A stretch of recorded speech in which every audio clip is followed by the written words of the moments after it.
10 का शासन 90 पर नहीं चलेगा, नहीं चलेगा। 100 में 90 नीचे बैठे हुए हैं और 10 वाले तो हम मलाई खा रहे हैं।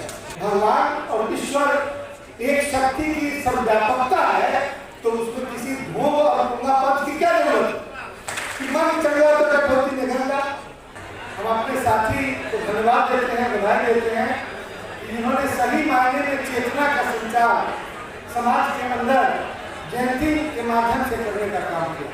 जयंती के माध्यम से पूरे 2 महीने तक पूरे बिहार के विभिन्न क्षेत्रों में लोग जाते हैं और संत रविदास जी के जो वचन थे, जो कि आज भी प्रासंगिक हैं, उस वचन को दोहराते हैं।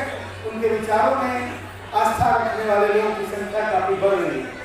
अब इससे सभी समाज के लोग प्रभावित होते हैं, या कोई अकेला रविदास समाज नहीं। यह गर्व की बात है रविदास समाज के लिए कि संत शिरोमणि रविदास समाज में पैदा हुए। यह समाज के लिए गर्व की बात है, लेकिन उनके विचार सभी समाज के लिए, पूरी दुनिया के लिए एक प्रेरणादायक विचार है। अभी हाल में हम लोगों ने जगदेव प्रसाद जी का जयंती शताब्दी मनाया और आज से 50 वर्ष पहले जो जगदेव बाबू कर गए थे, तो उसी बात को दोहराया। उन्होंने कहा था कि 100 में 90 शोषित है, 90 भाग हमारा है, 10 का शासन 90 पर नहीं चलेगा, नहीं चलेगा।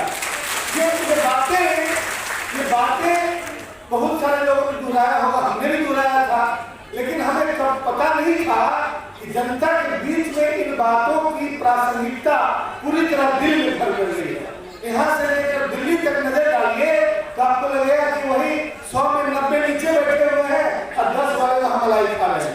तो उनको जब तक मिलजुल कर अपने अधिकार की लड़ाई हम नहीं लड़ेंगे, तब तक वो तोड़ कर और पिछले 40 कई वर्षों से जो हम पर सत्ता शासन स्थापित किए हुए हैं, वो हटने वाले नहीं।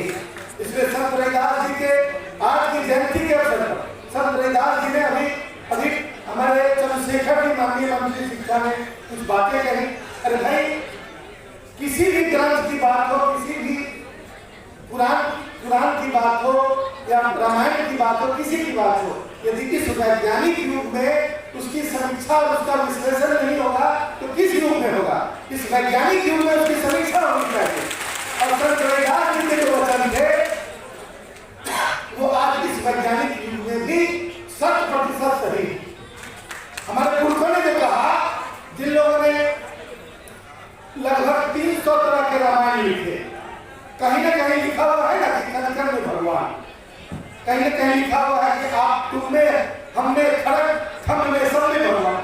जब भगवान और ईश्वर एक शक्ति की सर्वव्यापकता है, तो उसमें किसी भोग और पुंगापद की क्या जरूरत? यही बात तो ने कहा कि मन चल गया तो कटौती निकलता। उसी बात को हम दोहराते हैं, और हम जब दोहराते हैं तो एक सभागार के पास 100 आदमी बैठा हुआ है और आप कह दीजिए कि इसमें से 50 आदमी चोर है, तो सबसे ज्यादा मिर्ची जिसको लगे समझ जाएगी वही चोर है। तो हम लोगों ने जो कहा तो देखा कि पूरा देश में कुछ लोगों को मिर्ची लग गई। अब समझ जाइए कि जो हमने जो कुछ भी कहा वो समाज के हमारे जो पुरखे थे, जो हमारे संत थे, जो महात्मा थे, उस राजनीतिक नेता थे, हम लोग के जो सामाजिक नेता थे, जिन लोगों ने जो इस समय अपनी बातें कही, उन्हीं बातों की प्राथमिकता को हम दोहराते हैं। और हम अपेक्षा करते हैं कि इस संत रविदास जी के जयंती के अवसर पर